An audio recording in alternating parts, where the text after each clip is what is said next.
Hello and welcome to this lecture where we will be discussing the significance of microorganisms in soil, and also I'll try to throw some light on soil as a culture medium.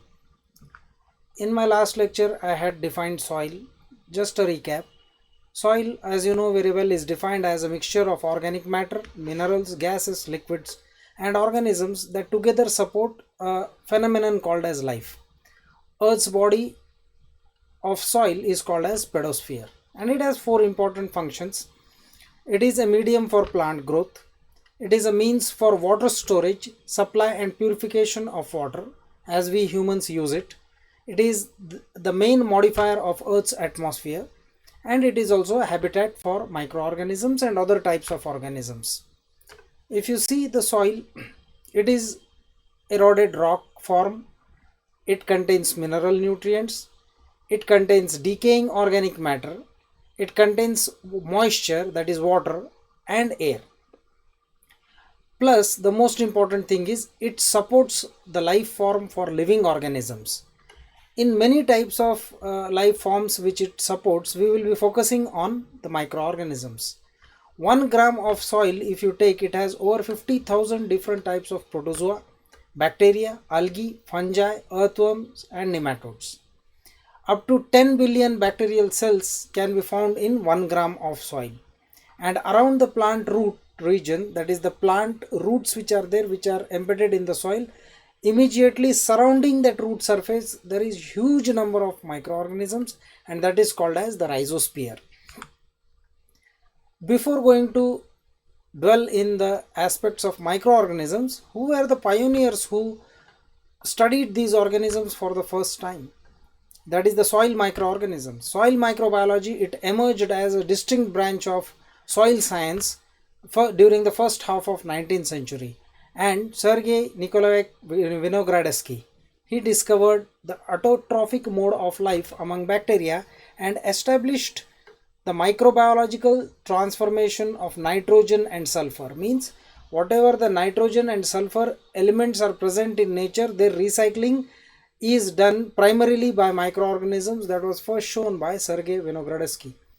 He isolated nitrifying bacteria for the first time. Nitrifying bacteria are the bacteria which carry out the nitrogen transformations, nitrogen cycle in the soil. And for the first time in 1890, he developed a Vinogradsky's column. This is the picture of Vinogradsky's column, a very simple experiment today which can be done in your laboratory also with some soil.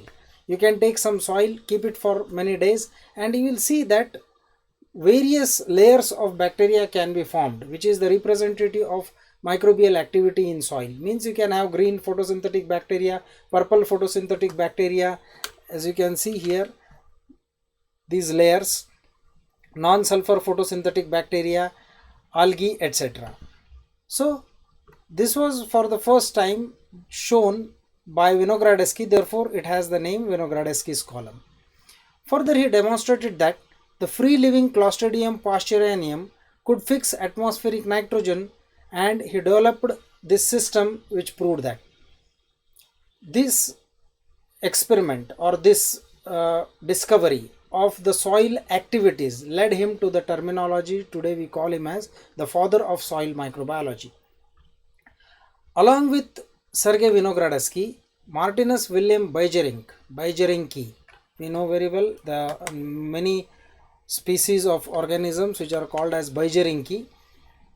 He isolated a root nodule bacteria in pure culture from nodules in the legumes and named it Bacillus radiocola. He is considered as the father of microbial ecology.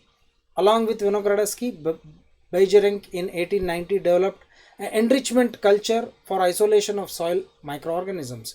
Means they were the first one to give you soil dilutions, the technique of soil dilutions, and this proved that the activities of microorganisms in soil is by large very predominant and monopolized. Means they almost control most of the activities. Bajerinki and Vinogradsky in 1890 proved independently that the transformation of nitrogen in nature is largely due to the activity of various types of soil microorganisms. In this series of lectures in the future, we will be seeing the nitrogen cycle, carbon cycle, phosphorus cycle, sulfur cycle, etc. All these were firstly predicted by these two scientists. Therefore, these two scientists are called as the pioneers of soil bacteriology. Now, if you just go back in time from present day, that is, this is 0, present day 0, to go back to 4.5 billion years, when the formation of earth was taking place, and you see it was completely anaerobic condition, complete absence of air, and it took around 0.5 billion years for this complete hot ball of gas and fire containing earth to gradually get converted into a chemical earth. It cooled down into lot of chemicals, inorganic chemicals. Still organic was not there in the scene. But as you can see, anaerobic system slowly around somewhere maybe 3.5 billion years ago, prokaryotic cells, they started to arise. We believe today that RNA was the first organic system which was evolved. From here, 3 billion years, 2 billion years, you can see the biological evolution has started, but still there was anaerobic conditions. Around 2 billion years ago, here 2 billion years ago, oxygen started to evolve. Now this oxygen may have been the product of these prokaryotic cells continuously doing some it may be fermentation, it may be metabolism, whatever it may be. Microorganisms, they are believed to the main cells which changed the environmental conditions on the earth. Today we have proofs on the earth's surface for this.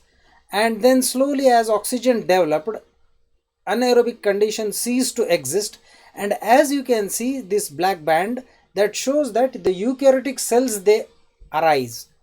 That was when air was completely absent. Now around 1 billion years ago, in the oxygen rich environment, when ozone was completely formed and no ultraviolet light was entering the earth, then today we have a huge diverse forms of earth, of life. On this earth there is a huge biodiversity, and that all started some 1 billion years ago. And this biodiversity is attributed mainly to the microorganisms who changed the environmental conditions on the face of this earth as the earth evolved from 4.5 billion years ago till date. Now this is the significance of microorganisms, and all those microorganisms who have been doing those activity are still present in the soil. Means that band, if you see this band here, it has not changed, it is still going further. And who is carrying them further is the microorganisms who are present in the form of life in soil. So soil microbiology is the study of microorganisms in soil, their functions, and how they affect the soil properties and affect the atmosphere and the environment. It is believed, as I just said, that between 2 and 4 billion years ago, the first ancient bacteria and microorganisms, they came to the earth's surface and on the earth's, what you can say, oceans. It was full of water. These bacteria, they could fix nitrogen, that is the very important process. In time they multiplied, grew in huge numbers, and resulted into oxygen which got released in the atmosphere. See, a complete anaerobic situation was converted into aerobic situation. Of course it took billions of years, but today we are, just because of what the microorganisms made us available, the systems, and they are now still present in the soil. They are completely responsible for the soil structure and the soil fertility, which we must not forget that. So what are these soil organisms? What do they do? What is their contribution? The organisms that live in the soils, they are called as soil organism, and microorganisms, they are called as soil microorganism. Study of living organisms in the soil will be called as soil biology, and that of microorganisms will be called as soil microbiology. That is as simple as that. These microorganisms, they are huge in number, as I said, which dominate the complete biological activity in the soil. They are monopolizing, they have a monopoly over the biological activities. If I say like this, it won't be exaggeration, because 60 to 80% of total biological activity in the soil is controlled by soil microorganisms. What do they do? These microorganisms, they help in the development of soil. They carry out various transformations, facilitating the availability of nutrients to the plants which they grow. And when they absorb the nutrients, those nutrients which are present in the soil is due to the microbial activity. Just if you imagine the absence of microorganisms in soil, life on the earth would have come to a standstill, would have come to an halt, because all the available nutrients would have ended up, think about it, and locked up in the organic disrupting nutrient cycles. Mean just like the earth was there before oxygen came into on the surface of the earth, isn't it? So this soil, it combines with millions of microorganisms, making it a living and dynamic system. If you see under the microorganisms, the soil reveals a complex structure of pore and pore spaces, a soil particle and pore spaces. What are these pore spaces filled with? These pore spaces are filled with air, water, gases, nutrients. There is cations exchanging with these pore spaces, and the plant roots are there in the pore spaces, and millions of bacteria, they are developing in these pore spaces. The soil, therefore, the organisms in the soil, they are categorized into two broad groups: the soil flora and the soil fauna. Soil flora is the plant species which are present in the soil, and soil fauna is the living biological system which is present in the soil. Biological in the sense organisms which are mobile to a certain extent, and in this soil fauna, microorganisms, they are grouped. So if you see this cross section of one earth, it is, the surface is litter, it's called as O horizon, as I explained in the last lecture. So if you just see here, you can see on the top, this is surface, litter, O horizon, topsoil, subsoil, parental material. There is fungus, bacteria, protozoa, then nematodes, mites, root nodules, nitrogen fixing bacteria, mushroom, plants are growing, rodents are there, earthworm is there, nematodes are there, eels are there. So you can just see it supports a huge life form, biodiversity. So if you classify the soil organisms, soil is classified into soil flora and soil fauna, A and B. A soil flora plant kingdom, it contains macroflora and microflora. Macroflora, why it is again in the plant kingdom? Because microorganisms, they are associated with plants mainly when it comes to soil. If there is no plant growth, or where there is no vegetation, you will find that the number of microorganisms, they are very less. So under soil classification, soil organisms, classification of microorganisms is under soil flora, that is the plant kingdom. They almost have a symbiotic association with that. So soil flora has macroflora, that is plant roots and algae, and microflora is bacteria, actinomycetes, fungi and algae. Soil fauna is animal kingdom, which contains microfauna and macrofauna. Microfauna is protozoa, nematodes, eels, mites, etc. Macrofauna is earthworms, termites, ants, grubs, which are visual to the naked eye. So just let us now focus on the significance of microorganisms in soil. Soil is an excellent nutrient medium. In the next slides, I will tell you how it becomes a best nutrient medium, because it contains soil organic matter, as simple as that. So significance of microorganisms in soil perspective: in these, soil microorganisms can be classified as bacteria, actinomycetes, fungi, algae and protozoa of the soil. Each of these groups, they have their own characteristic functioning, which define them with respect to their function in the soil. As I said, up to 10 billion bacterial cells can be found in 1 gram of soil in and around the plant roots, and that region is called as rhizosphere. In 2011, a team of researchers, they detected more than 33,000 bacterial and archaeal species on sugar beet roots. Sugar beet root, it contained 33,000 bacterial. So see the amount of bacteria which it supports. The composition of rhizosphere is called as rhizobiome, and it can change rapidly in response to changes in the surrounding environment. If you just see the rhizosphere, this figure is of rhizosphere. Now if you see here, the rhizospheric region, it has a typical habitat growing. If you see this brown colored rod like structure, it is a magnified version of a fungal hyphae, and this fungal hyphae may associate with, this is yellow is a root hair cell. You see this SR, it is a root hair cell on which this is nematodes worm, the red nematodes. A fungal hyphae is trying to gain attachment to the root hair because it can form a symbiotic association called as mycorrhizae. This is a picture of rhizospheric bacteria. Now this pink colored is amoeba and it is consuming the bacteria. This purple colored, it is consuming bacteria. Amoeba predates or feeds on bacteria. Now these bacteria, why are they allowing themselves to be consumed? Because they are energy limited, means they have lost their capacity to absorb energy, stationary or death phase, and they are being consumed. Those organisms, those bacteria which are not energy limited, they are growing fully, they form, colonize on the surface of this root nodules. There is nitrogen fixation, ammonia is released. As you can see, this amoeba, it releases carbon dioxide and ammonia when it feeds on the bacteria, and this is the root carbon which is available, and the root hair cells, they keep absorbing the nutrients. So this is a typical picture of a rhizobiome and a rhizospheric interaction in the soil. So this is what microorganisms they do in the soil when they come in contact with the plants. So soil is an excellent medium for the growth of microorganisms. Soil as a habitat. It is a habitat for plants, it is a habitat for worms, protozoa, nematodes as well as microorganisms. Around 25% of everything alive on the earth, it uses soil as a habitat. Some animals live on the top of the soil, some animals live below the surface of the soil.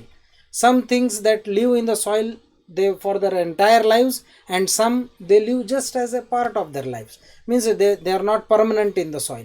There are billions and billions of microorganisms living in the soil, but they are too small for us to be seen by naked eyes. We know very well that plants also, they live in soil and they depend on soil for air, water and nutrients, as so do microorganisms. But microorganisms, they are the primary, you can say, transformants. They are responsible for soil transformations. Things living on the soil, they depend upon each other, and the non-living soil components like soil organic matter and minerals, they are continuously recycled and formed, and it forms an ecosystem that is called as the soil ecosystem.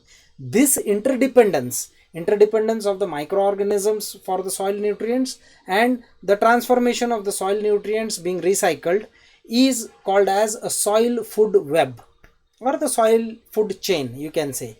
So soil, it almost means life, and it keeps us alive, and we need to protect soil to protect our life. Soil erosion, soil contamination, pollution, and soil what you can say, being drifted away by unseasonal rains is become very common due to human activities. That is what you have to think on that. So there are various types of microorganisms in soil, and if you see, they are classified on the basis of from where they get their carbon. So you come from the bottom, they are either autotrophs or heterotrophs. If they are deriving energy from inorganic compounds, they are chemoautotrophs, and if they are deriving energy from light, then they are photoautotrophs. So autotrophs, they are of two types: chemoautotrophs deriving energy from inorganic chemicals, and photoautotrophs deriving energy from light. They are present in soil. Heterotrophs are those which cannot obtain they cannot synthesize their own carbon, but they depend upon some source. So, and for energy, they depend upon inorganic chemicals. They are called as chemoheterotrophs. And if they depend upon energy for light, they cannot synthesize their own carbon, they are called as photoheterotrophs. The point in discussion here is that photoautotrophs, chemoautotrophs, autotrophs, heterotrophs, means even in heterotrophs, photoautotrophs and chemoautotrophs, all types of microorganisms, they are present in soil. So soil, as I said, is a very dynamic habitat for enormous variety of life forms. Soil, it not only gives mechanical support to the plants but also makes them available nutrients. Soil provides shelter for many types of animals and invertebrates like worms, insects, even rabbits and foxes. They dig. Even frogs, toads, they dig into soil, they hibernate, they live inside the soil. It provides a habitat which is colonized by surprisingly a huge variety of microorganisms. So let us just see the role of these microorganisms and which type of microorganisms are there. The soil flora, this microbial soil flora, it derives its main energy from the dead plant litter. Litter is, in Hindi or Marathi you say pala pachola.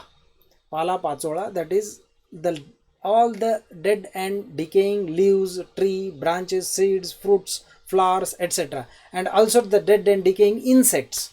They all contribute to the formation of the soil organic matter.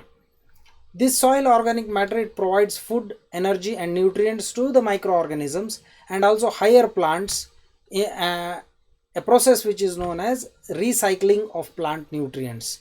Okay, so the decay of plant roots. Now if you see here, there is this figure is with respect to cation exchange capacity, CEC. It is called as CEC. The microorganisms as well as the clay particles, here you can see this is clay.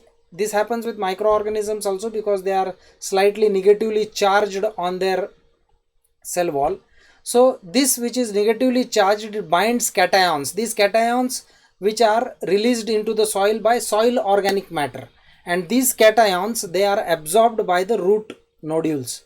These cations are exchanged for hydrogen ions obtained from carbonic acid or from the plant itself.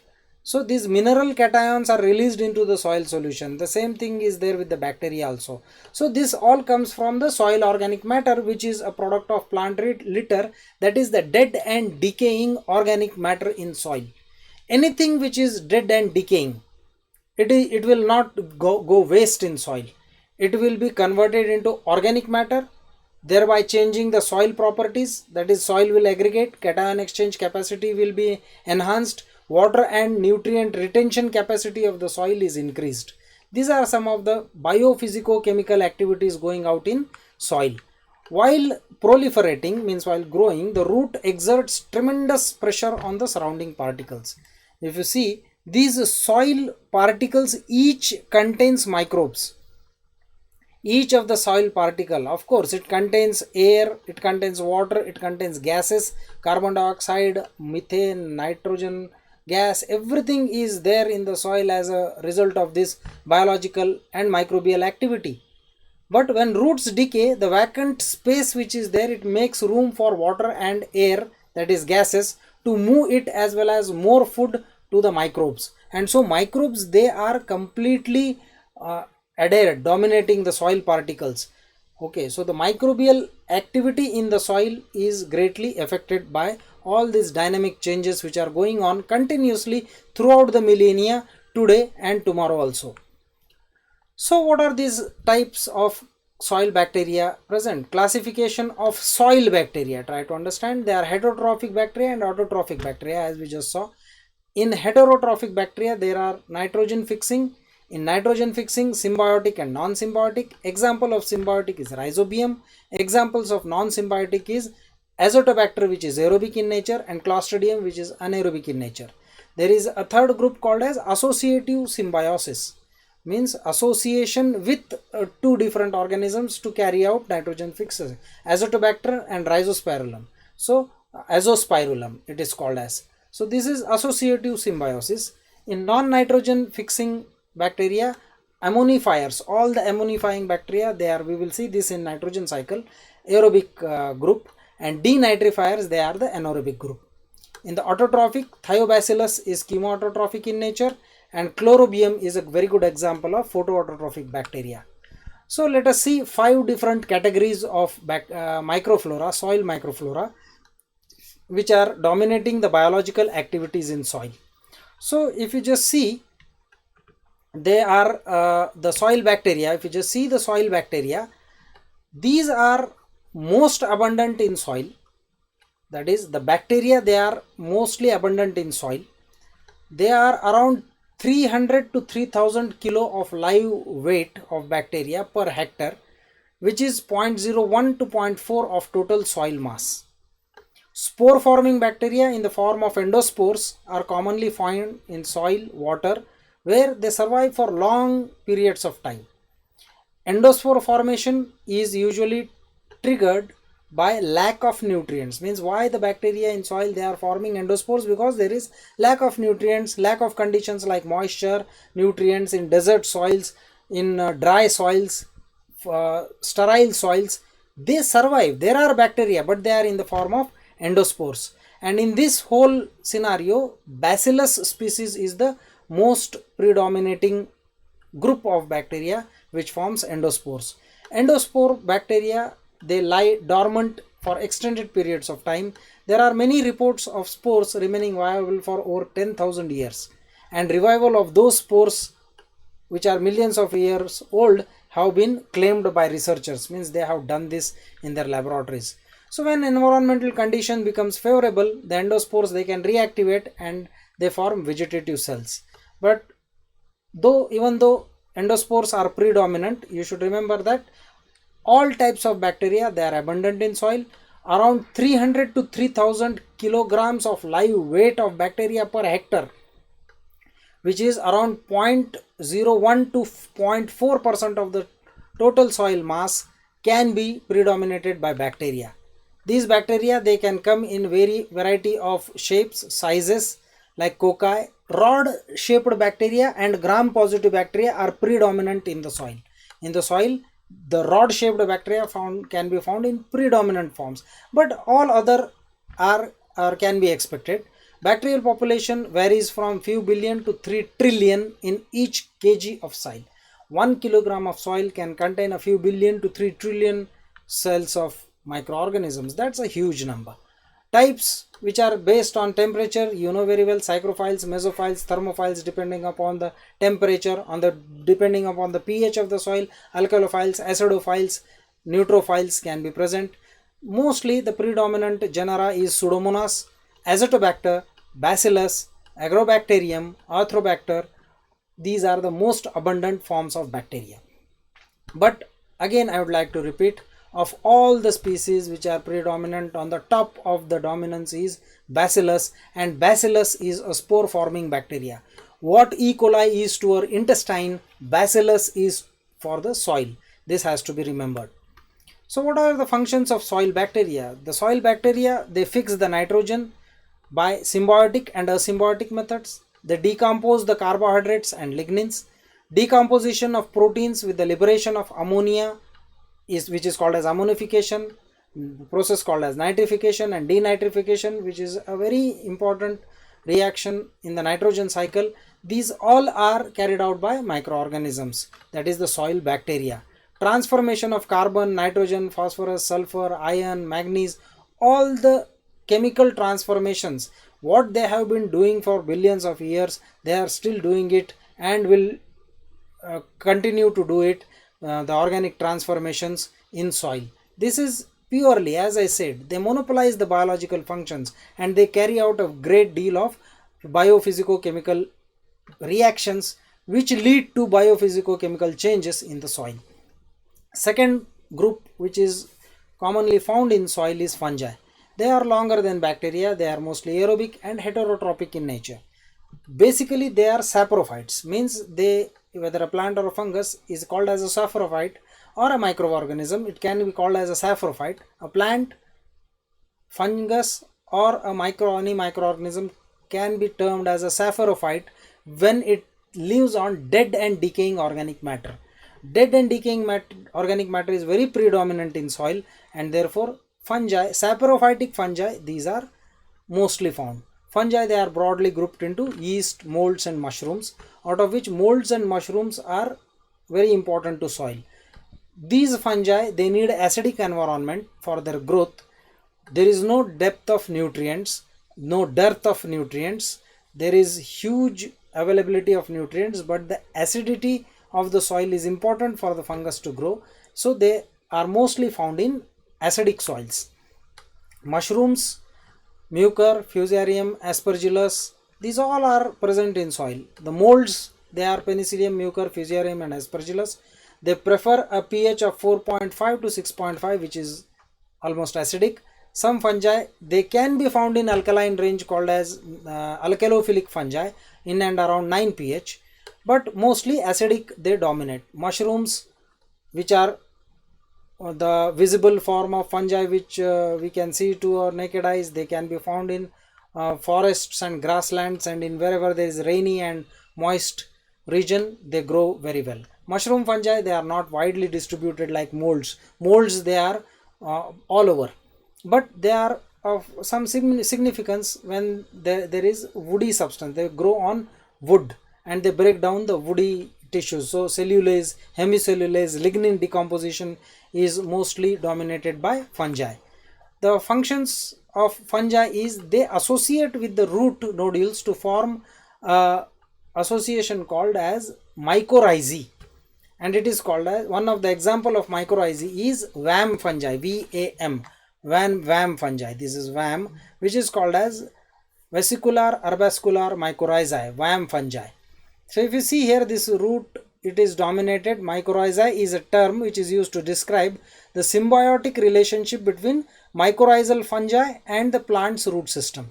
Okay, fungi which are present in soil, they decompose almost anything which is organic: carbohydrates, celluloses, sugars, proteins, fats and lignins. The third group of soil microorganism is actinomycetes. These are thread-like bacteria. You can see the figure here, electron microscopy structure on the top and a schematic diagram here. They have chains of conidia which are arranged in a sequential manner, means the older is at the it just buds out, just like a budding, it grows thread and it results into a thread-like filamentous bacteria. These are not fungi, these are bacteria itself, but they are filamentous, they are thread-like. They are next to bacteria in their abundance, and a very common genus which is found in soil is Streptomyces. They have a huge industrial significance that they produce antibiotics. Actinomycetes have a transitional character between bacteria and fungi. They look like fungi, they look like bacteria. There is a very subtle difference between them. They have a huge economic importance. They grow in soil, and soil actinomycetes are well known for their industrial antibiotic production. They are mostly very abundant in dry and tropical soils. The functions of actinomycetes: on a plate it grows like this, and if you see this cross section on the agar, this is below the agar, they grow hyphae. These are almost dead hyphae, but root like hyphae they grow to extract nutrients, and there is on the top there is chain of conidiophores. This is how it looks like, a cross section on the agar. Actinomycetes can degrade all sorts of organic substances like celluloses, polysaccharides, proteins, fats, etc. They are slow growers as compared to bacteria and fungi, and for this reason the organic residues, they are first attacked by bacteria, fungi, and then later on the actinomycetes they grow. It produces very less mycelium, so it contributes very less to the SOM, or the soil organic matter, or the humus. The fourth type of microorganism which is present in soil is algae. Now this is one algal growth from a soily watery pond. Chlorophyll containing aerobic organisms, these can be called as algae. They are chlorophyll containing, they are aerobic, they are photoautotrophic. And blue green algae, or BGA, which is also called as cyanobacteria, they are free living nitrogen fixers which are present in soil. But where there is a combination of soil, water and very wetty conditions, there they are mostly found. They form heterocysts, which is due to which they can fix nitrogen. They provide anaerobic environment. Soil algae, they have been categorized into 4 classes. Blue green algae, which are called as the nitrogen fixers: cyanobacteria, cyanophyta, anabena and nostoc. These are the examples of blue green algae. Chlorophyta, these are the grass green algae. Xanthophyta, these are the yellow green algae, all classified on the basis of their pigmentation. And Bacillariophyta, that is golden brown algae or diatoms. These are the 4 classes of algae which are found in soil. They are having a very important role in biofertilizer production, and the combination of azolla and anabena, this can increase the rice production 10 to 15%. Means the rice, this is in waterlogged condition and they require a great amount of nitrogen. These azolla anabena biofertilizers, they are very common in rice or paddy fields. That is the significance of algae. So in the soil, if you see these plants, they need nitrogen. So nitrogen fixing systems, they are what you can say, these reactions are very important in the soil. Nitrogen fixing systems, if you see, these can be associated into three categories, as I said in my previous slide, that is symbiotic, non-symbiotic and associative symbiotic. In the symbiotic, legumes are there. Rhizobium bacteria is a symbiotic bacteria. Plants, all the leguminous plants like groundnut, they are methi, they are involved in it. And how they fix? They combines with the root, forms nodules, and in that they can fix 50 to 100 kilo nitrogen per hectare per year. That is the symbiotic. In non-symbiotic, that is non-leguminous, free living, actinomycetes, blue-green algae, etc. are there. Azolla, alnus, these plants, they form nodules, or on the leaf they can associate and fix the nitrogen. Associative symbiotic and non-symbiotic, they are also one way of the nitrogen fixing systems present in soil. And various bacteria like Azotobacter, Bigerincia, which is aerobic, Clostridium, which is anaerobic, they fix the nitrogen. And soil is a main station for nitrogen recycling. Remember that. Atmospheric nitrogen is present in a very dominant amount in the gas in the atmosphere. We want nitrogen, we cannot fix nitrogen, but bacteria, they make it available nitrogen for plants. We eat plant material, or even if there is an animal like chicken and poultry you are eating for nitrogen source, they are also dependent on plants. So plants, with the help of photosynthesis and the organic material present in the soil, they make us available nitrogen. So these nitrogen fixing systems in the soils are mainly governed by soil microorganisms, and these soil microorganisms, via their nutrient recycling, have sustained all these life forms on this earth. Finally, the fifth type of organisms which are present in soil, they are viruses.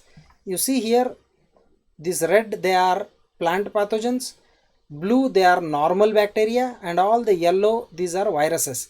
Viruses, they are parasites on nitrogen fixing bacteria, they are parasites on nematodes, they are parasites on eukaryotic microbes, they are parasitic on pathogenic bacteria, they are parasites on pathogenic viruses on the plant root nodules itself or the root surfaces itself. They can grow anywhere and everywhere. We know about the viruses. These are ultra microscopic obligate parasites, and they always require a living host for multiplication. So right from the plant, eukaryotes, prokaryotes, nematodes, rats, whatever life form is present in the earth, viruses will be there. They are much smaller than bacteria, visible only through electron microscope, and the bacteria which get infected by viruses, or the viruses which have bacteria as their host, they are called as bacteriophages. When they parasite, they destroy the bacterium, and agriculture importance is lost. That is Rhizobium, Azotobacter, etc. When they are attacked by these viruses, they lose their significance of whatever I just said, that is the recycling. So they are parasites. They have no value. They are only harmful to the soil ecosystem, but they are a part of the soil ecosystem. So there is a huge interaction among soil organisms above the ground, below the ground, between microorganisms, fungi, algae, nematodes, earthworms, everything, flies, butterflies, insects, viruses. So soil organisms, they interact with each other, with their plant roots, with the plant environment. Some of the interactions, if you just see the association between one organism with another, if it is symbiotic, it will benefit the plant. If it is antagonistic, the population will be inhibited. Antagonistic means one bacteria secretes some inhibitory substances, others are killed. So that will influence the population and activity of the soil microbes. I said influenced. It can be a positive influence, it can be a negative influence, but it nevertheless influences and gives rise to a newer ecosystem or a newer habitat. The second interaction could be a predatory habit of protozoa. Protozoans, they are predators, and some mycobacteria which feed on the bacteria may suppress or eliminate the certain types of bacteria. So soil population may be harmed. Third type of interaction is activity of the microorganisms which are beneficial to each other, that is symbiosis. For example, organic acids which are liberated by fungi, they increase the capacity of the plant to grow and flourish. Similarly, increase in the oxygen by activity of algae. Similarly, changes in the soil reactions by microbial metabolism, metabolites which are secreted, exogenous products of metabolism, they can favor the activity of other microorganisms in soil, and symbiotically they can grow. So soil is a dynamic environment for interaction of microorganisms and living organisms plus the plant ecosystem as in general. So this gives rise to fertility of the soil in which plants grow. We depend upon plants for our growth. So the role of microorganism in soil fertility is very significant. This takes place in a sequential manner. The soils first, they break down the organic matter, then the soil microbes, they recycle the nutrients. This creates a humus or a soil organic content in the soil, and the soil microbes, they create a favorable soil structure and texture for other life forms like plants to grow. Even they fix nitrogen. Fixation of nitrogen helps the plant growth cycle. Then they, in this way, they promote the plant growth, and similarly their interactions can also benefit the destruction of harmful bacteria by metabolite secretion. So this all sequential chain reactions gives rise to fertility of the soil. Having said this, finally I would just like to add a role on harmful activities of the soil also. There are soil organisms, I said, not microorganisms. Microorganisms, by one way or the other, they are beneficial because they are involved in biodegradation or decomposition. Whenever a microorganism starts to decompose something, it will convert it into a favorable condition. So rodents, snails, slugs, termites, insect larvae and nematodes, they cause a great damage to the plants. Many fungi, but bacteria and actinomycetes are also responsible for soil-borne diseases of crop plants. Now, these crop plants, these are having some economical and industrial significance. If fungi and bacteria and actinomycetes, they are responsible for diseases, then their economic value will be lost. Their consumption value will be lost. They offer a lot of competition to higher plants. Under conditions of poor oxygen, poor drainage, there is a depletion of oxygen, and this affects the normal growth of plants. There can be certain microbial activity which can create anaerobic condition for plants.